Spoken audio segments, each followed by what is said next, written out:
ஓம் சரவண பவ. அன்பர்கள் அனைவருக்கும் வணக்கம். நான் ஆர்த்தி சரலட்சுமி பேசுகிறேன். இந்த பதிவு ஏப்ரல் மாதம் நடைபெறவிருக்கும் பொதுவான பலன்களை ராசி பலனாக காணவிருக்கிறோம்.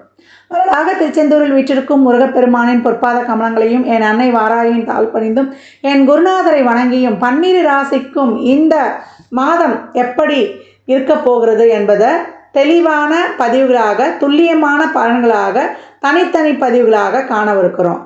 இந்த மாதம் பார்த்திங்கன்னா ஒரு 3 கிரகங்கள் இருக்குது. இவங்க 2 பேராக வந்து கூட்டணி வைப்பாங்க. இந்த கூட்டணி எப்பேற்பட்ட சிறப்பான பலன்களை அளிக்க இருக்குது. இவங்களை வந்து ஜாம்பவான்கள்னு சொல்லலாம். யாருமா அவங்க அப்படின்னு கேட்குறவங்களுக்கு சனி செவ்வாய் ராகு, செவ்வாய் சனியுடனும் செவ்வாய் ராகுடனும் இவங்க மிகப்பெரிய மாற்றங்களை ஏற்படுத்தக்கூடியவர்கள். நல்லது பண்ண போகிறாங்களா, சாதகம் இல்லாதது பண்ண போகிறாங்களா, அதை தெரிஞ்சுக்கிறதுக்கு தான் இந்த பதிவுகள் அப்படின்னு சொல்லலாம்.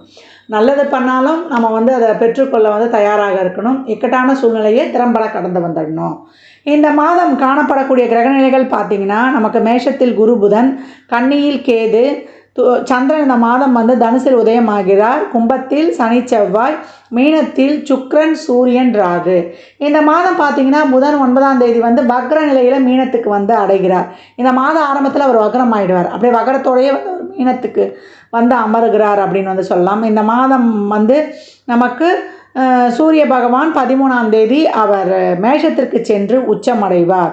இந்த மாதம் 27ஆம் தேதி சுக்கிரன் உச்சம் பெற்றிருக்கக்கூடிய சுக்கிரன் ஏற்கனவே மீனத்தில், அவர் என்ன பண்ணுவார், மேஷத்திற்கு சென்றடைவார்.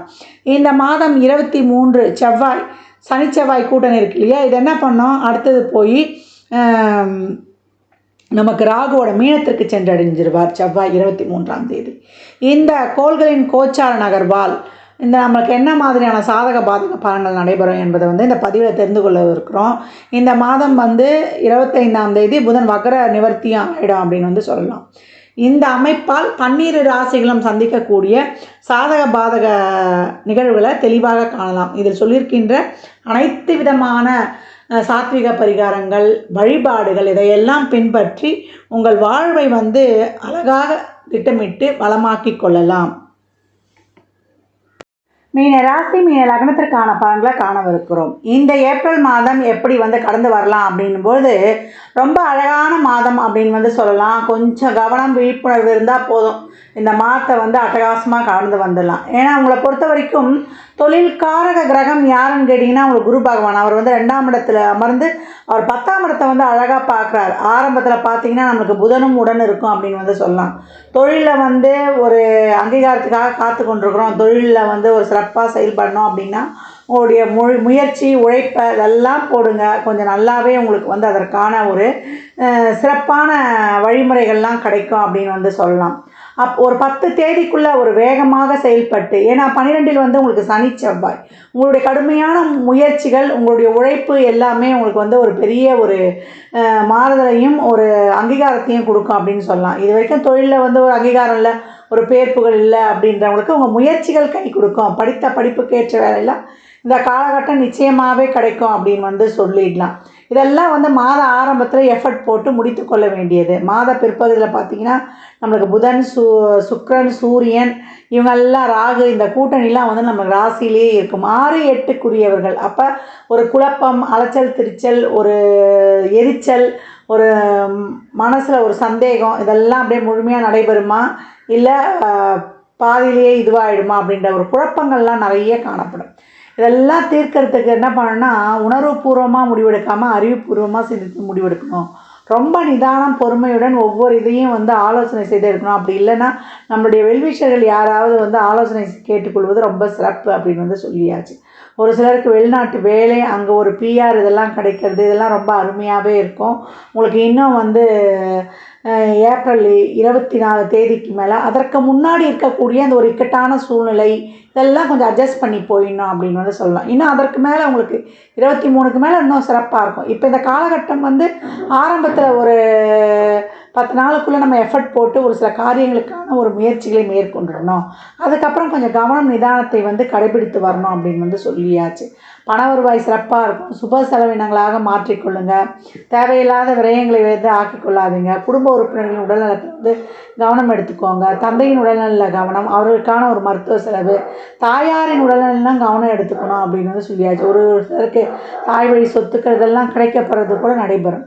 இந்த காலகட்டம் வந்து எங்கேயாவது ஒரு வம்பு வழக்கு பிரச்சனை அப்படின்னா அந்த இடங்கள்ல இருந்து நெளிவு சுழிவாக கடந்து வந்துடணும். தேவையில்லாத ஆர்கியூமெண்ட் வைத்து கொள்ளாதீங்க. ஒரு கோவத்தோடு போய் அதான் சொல்லிட்டேனே, எந்த இதுலேயுமே உங்களுக்கு வந்து ஒரு சின்ன இதுனால உங்களுக்கு நடக்கிற விஷயங்கள்லாம் உங்களை வந்து ட்ரிகர் பண்ணுற மாதிரி இருக்கும். உங்கள் கோபத்தை தூண்டுவதாக இருக்கும். அங்கெல்லாம் பொறுமையை காத்துருங்க. இந்த காலகட்டம் மௌனம் சர்வார்த்த சாதகம் அப்படின்றத வந்து நம்ம வந்து முடிவு பண்ணி வச்சுக்கணும். இப்போ வரக்கூடிய காலகட்டங்கள் நம்மளுக்கு கோபமும் ஆக்ரோஷமும் அதிகமாக இருக்கும். அதில் வந்து நம்ம வந்து கொஞ்சம் கட்டுப்பாடை வச்சுக்கணும். கோபம் நமக்கும் கெடுதி, நம்ம சுற்றி இருப்பவங்களுக்கும் கெடுதி, நம்ம ஆரோக்கியத்துக்கும் கெடுதி அப்படின்றத வந்து மைண்டில் போட்டுடணும். இந்த காலகட்டம் பணம் கொடுக்கல் வாங்கல், வாய் வார்த்தை, ஜாமீன் இந்த விஷயங்கள்லாம் கவனமாக இருக்கணும்.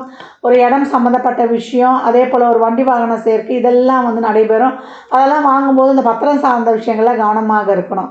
இப்போ ஒரு இடம் இருந்தால் ஒரு இடத்த விற்றுட்டு இன்னொரு இடம் வாங்குறது, இல்லை நம்ம வந்து அதை வந்து ஒரு ஃபிக்ஸரில் போட்டுக்கொள்வது, இப்படிலாம் நடக்கக்கூடிய விஷயங்களாக இருக்குது.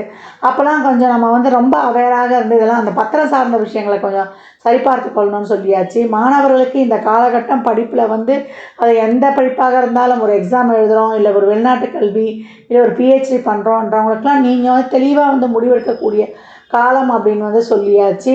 இல்லை எனக்கு இதில் இன்னும் குழப்பம் இருக்குது அப்படின்னு நினச்சிங்கன்னா உங்களுடைய வெல்விஷர்ஸு, உங்களுடைய ஆசிரியர்களுடைய ஆலோசனையை வந்து தாராளமாக நாடலாம் அப்படின்னு உங்களுக்கே எல்லாத்தையும் விசாரிக்கும் போது உங்களுக்கே ஒரு தெளிவு கிடைக்கும். இறுதியாக அதை கன்ஃபார்ம் பண்ணிக்கலாம் அப்படின்னா ஒரு எக்ஸ்ட்ரா ஒரு கூடுதல் வந்து ஒரு ஆலோசனை வேணும்னா உங்களுடைய ஆசிரியர்களையும் உங்களுடைய சீனியர்களையும் ஆலோசனை செய்து கொள்வது ரொம்ப சிறப்பு.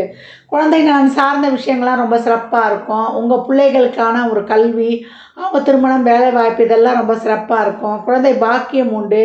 இது வரைக்கும் வந்து குழந்தை பாக்கியத்துக்காக ஒரு வைத்தியெல்லாம் பார்த்தீங்கன்னா அதெல்லாம் கை கொடுப்பது, இதெல்லாம் வந்து மீனராசிக்கு ரொம்ப அருமையாகவே இருக்குது. உடல் ஆரோக்கியத்தில் உணவு பழக்க வழக்கத்தில் வந்து முறையாக கடைப்பிடிங்க. நீர், அதே போல் உணவு, அலர்ஜி சம்மந்தப்பட்ட விஷயங்களை வெளியில் போகும்போது மாஸ்க் இல்லாமல் போகாதீங்க. சுத்தமான காற்றை வந்து சுவாசிக்கணும். நடைப்பயிற்சி வச்சுக்கோங்க. வீட்டுக்குள்ளேயே நான் த்ரெட்மில்லில் பண்ணுறதெல்லாம் வேண்டாம்.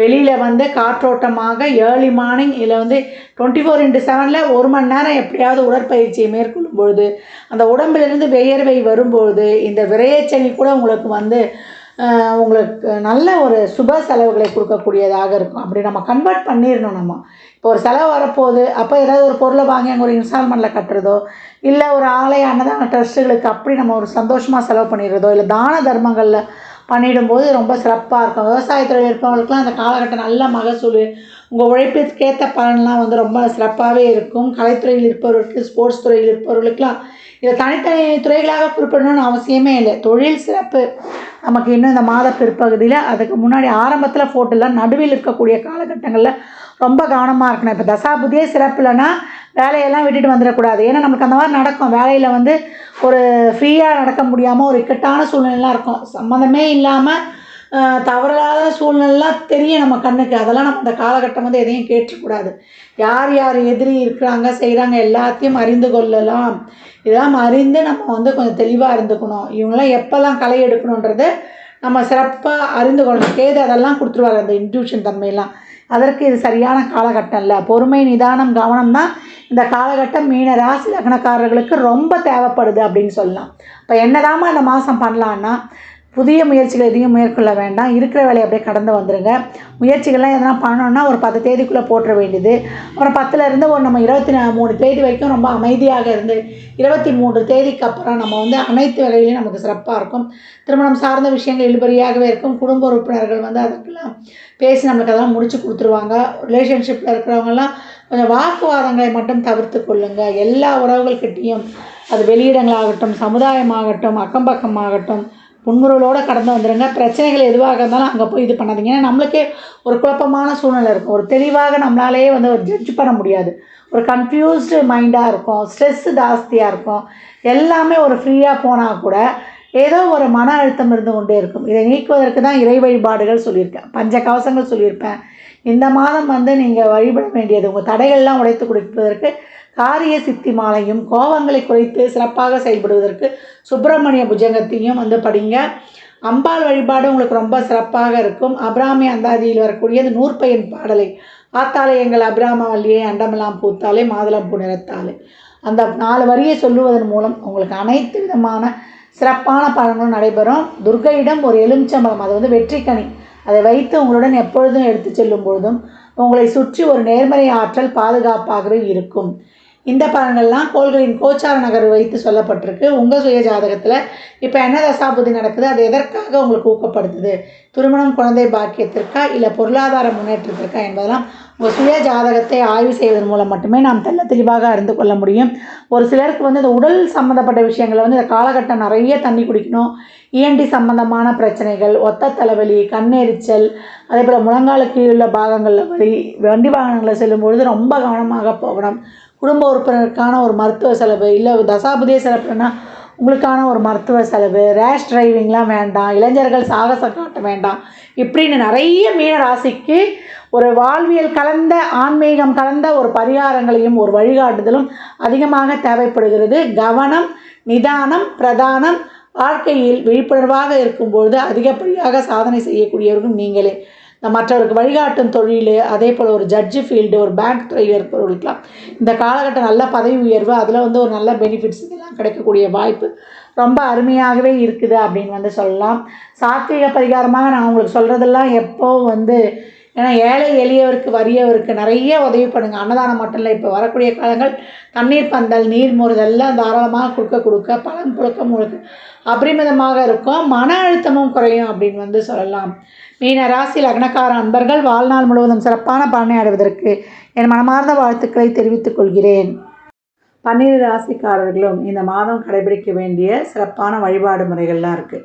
இந்த மாதம் 9ஆம் தேதி தெலுங்கு வருட பிறப்பு சிறப்பாக கொண்டாடலாம். அதே போல் 14ஆம் தேதி தமிழ் வருட பிறப்பு, தமிழ் வருடத்தின் முதல் மாதம் சித்திரை திருநாள். இந்த நாளில் வந்து நம்ம காலையில் எழுந்த உடனே மங்கள பொருட்கள் எல்லாம் காணலாம். அதற்கு என்ன பண்ணணும்னா, முதல் நாள் இரவே ஒரு பெரிய தாம்பாளத்தட்டில் நம்ம என்ன பண்ணலாம், மஞ்சள், குங்குமம், வெத்தலைப்பாக்கு, வாழைப்பழம், அதே போல் மாதுளை, செவ்வாழை, கொய்யா, அந்த மாதிரி பச்சை நிற கனிகளையும் சிகப்பு நிற கனிகளையும் மஞ்சள் நிற கனிகளையும் வைப்பதுடன் மங்கள பொருட்களையும் அதனுடன் வைத்து நல்ல ஒரு கல்கண்டு அதையும் வைக்கலாம். தாராளமாக வீட்டில் இருக்கக்கூடிய ஒரு தங்க நாணயங்கள் இருந்தாலும் வைக்கலாம், வெள்ளி நாணயங்களாக வைக்கலாம். இதெல்லாம் இல்லாமன்றவங்க நம்ம காயின்ஸ் இருந்தாலும் நிறைய வைக்கலாம். அதே போல் ரூபா நோட்டுகள், புது ரூபா நோட்டுகள் இருந்தாலும் அதை வைத்து காலையில் எழுந்தவுடன் அந்த பொருட்களில் வந்து நம்ம கண் விழிக்கும் பொழுது, இந்த மாதிரி மங்களகரமான பொருட்களை வந்து நம்ம கண் விழிக்கும் பொழுது அன்றைய வருடம் முழுவதும் நம்மளுக்கு வளமாக இருக்கும் என்பது ஒரு ஐதீகமாக கருதப்படுகிறது. அந்த மாதிரி மங்கள பொருட்களை தாராளமாக கண்டு அந்த வருடம் முழுவதும் நம்ம சிறப்பான பலன்களை பெற்றுக்கொள்ளலாம். அதே போல் இந்த மாதம் பார்த்திங்கன்னா உங்களுக்கு அடுத்து வரக்கூடிய வழிபாடு என்னன்னு கேட்டிங்கன்னா, நம்மளை பொறுத்த வரைக்கும் சித்ரா பௌர்ணமி வரும். சித்ரா பௌர்ணமி வந்து இந்த மாதம் 23ஆம் தேதி அன்று சித்ரா பௌர்ணமி வருது. அது சித்ரா பௌர்ணமி அன்று நல்லா நம்ம முருகர் வழிபாடு மட்டும் இல்லாமல் சிவபெருமான் வழிபாடு மட்டும் இல்லாமல் அம்பாள் வழிபாடும் செய்யலாம். ஒரு சிலர்லாம் சத்யநாராயணா பூஜை வந்து ஆரம்பம் பண்ணணும் அப்படின்னா இந்த பௌர்ணமியிலேருந்து ஆரம்பிப்பாங்க. அதே போல் பௌர்ணமி விரதம் இருப்பவங்களும் ஆரம்பிக்கக்கூடியது இந்த சித்ரா பௌர்ணமியிலேருந்து சொல்லலாம். திருவண்ணாமலை கிரிவலம் செய்யலாம். திருவண்ணாமலை கிரிவலம் செய்யலாம்னு சொன்னோம்னா மொத்த பேருமே அங்கே போய் இருந்துடுறோம். அதனால் நாங்கள் அதுக்கு முன்னாடி வரக்கூடிய பிரதோஷ நாட்கள்லாம் போகலாம். போகவே முடியாதவங்க அன்று நிலவை வழிபாடு செய்வதும் ரொம்ப சிறப்பு. ஒரு 27 தீபம் ஏற்றி நம்ம அந்த நிலவுக்கு காட்டிட்டு அங்கேருந்து அண்ணாமலையானுக்கு அரோகரா என்று சொல்லும் பொழுது நம்மளும் வந்து திருவண்ணாமலையை சென்று வழிபட்ட பலன் கிடைக்கும் அப்படின்னு சொல்லலாம். அதே போல் இந்த மாதம் வந்து ஸ்ரீராம நவமியும் வந்துடும். அந்த ஸ்ரீராம நவமி வந்து நமக்கு ஏப்ரல் 17ஆம் தேதி புதன்கிழமை அன்று வருது. அன்னைக்கு வந்து நம்ம ஸ்ரீராம ஜெயராம ஜெய ஜெய ராம என்று 108 தடவை வந்து சொல்லி ஸ்ரீராமனை வழிபடலாம். நிறைய நீர்மோர், தண்ணி, பானக்கம் எல்லாம் அன்றைய தினம் கொடுக்கலாம். பௌர்ணமி அன்றும் அன்னதானத்துக்கு உதவி பண்ணலாம். நிறைய நீர் மோர் தண்ணி எவ்வளோக்கு எவ்வளோ இனி வரக்கூடிய கோடை காலங்களில் நீங்கள் எவ்வளோக்கு எவ்வளோ அன்னதானமும் நீர் தானமும் கொடுக்குறீங்களோ உங்கள் வாழ்வில் கர்மாக்கள் குறைந்து அதிகப்படியான செல்வ வலிமையும் உங்கள் குடும்பங்களில் மங்கள நிகழ்ச்சிகளும் பெருகுன்னா அது மிகையே கிடையாது. இந்த நாட்களில் பௌர்ணமி தினங்களில் அனைத்து தெய்வங்களையுமே வழிபடலாம். வள்ளல் முருகப்பெருமானை வழிபடுவதும் இன்னும் அபரிமிதமான பலன்களை நடத்தி தருவார். ஏன்னா கலியுகத்தில் தெய்வமே நம்ம கந்த கடவுள் தான். அவர் நம் அனைவருக்கும் சொந்த கடவுள். இந்த பதிவுகளெல்லாம் சொல்லியிருக்கிற அனைத்து விதமான வழிபாட்டு முறைகளையும் பின்பற்றுங்க. இந்த பஞ்ச கவசங்களையும் அபிராமி அந்தாதியையும் சொல்லிக்கொண்டே வாங்க. ஏன்னா 2028 வரைக்குமே இந்த உலகத்தில் பொருளாதாரத்துலேயும் சரி சமூகத்துலேயும் சரி அதிகப்படியான மாற்றங்கள் ஏற்படும். நமக்கு இருக்கக்கூடிய மன அழுத்தங்கள் இந்த சுற்றுப்புற சூழலால் நம்ம குடும்ப சூழலும் நம்ம மன நிலையும் அதிக அளவு பாதிக்கும். இதிலிருந்தெல்லாம் விடுபடுவதற்கு தான் இறை வழிபாடு ரொம்ப அவசியம். அதுதான் நம்ம முன்னோர்கள் ஆலயங்கள்லாம் கட்டினாங்க. நம்ம மனதை ரொம்ப ரிலாக்ஸாக வைத்துக்கொள்வது. மனம் அது செம்மையானால் மந்திரம் ஜெபிக்க தேவையில்லை. இந்த மனம் சிறப்பாக செயல்படும் பொழுது தான் நம்ம சிந்தித்து ஒரு செயலை சிறப்பாற்றி அதிகப்படியான நல்ல செயல்களை செய்து வாழ்வில் வெற்றி பெற்று வளமாக்குவதற்கு இதெல்லாம் அடிப்படையான தாத்பரியங்கள். அதனால தான் நம்ம முன்னோர்கள் எல்லாமே சூட்சமமாக வைத்து சென்றார்கள். அதனால் அன்பர்கள் இந்த பதிவினை முழுமையாக கேட்டு இதில் சொல்லியிருக்கக்கூடிய அனைத்து விதமான நற்பலன்களையும் அருமையாக செயல்படுத்தி வாழ்வை வளமாக்கி கொள்ளுங்கள். ஜாதகம் பார்க்க விரும்பும் நண்பர்கள் இந்த எண்ணிற்கு ஒரு மெசேஜ் செய்யுங்க. தங்களுக்கான விவரங்கள் அளிக்கப்படும். அப்பாயின்மெண்ட் பெற்றுக்கொள்ளலாம். ஜாதகம் சிறந்த முறையில் கணித்து பார்த்து தரப்படும். வாஸ்து பார்த்து தரப்படும். வாஸ்துபடி வீடு கட்ட பிளான்கள் போட்டு தரப்படும். எண்ணியல் படி பிறந்த குழந்தைகளுக்கு பெயர் வைத்து தரப்படும். தொழிற்சாலை நிறுவனங்களுக்கும் பெயர் வைத்து உங்கள் வாழ்வை வளமாக்கி கொள்ளலாம். சுபமுகூர்த்த நாட்கள் குறித்து தரப்படும். அவரவர் சேவைக்குண்டான கட்டணத்தை செலுத்தி சிறப்பான சேவைகளை பெற்று உங்கள் வாழ்வை வளமாக்கிக் கொள்ளலாம். மற்றும் ஒரு சிறப்பான பதிவில் சந்திக்கும் வரை தங்களிடமிருந்து விடைபெற்றுக் கொள்வது ஆதித்ய சொர்ணலக்ஷ்மி. இந்த பதிவை தாங்கள் பார்ப்பதோடு மட்டுமல்லாமல் தங்கள் உற்றார் உறவினர் நண்பர்களுக்கும் பகிருங்க. வாழ்க வளமுடன். நற்பவி நற்செய்தி இறையருளால் அனைத்தும் நிறைவாகட்டும்.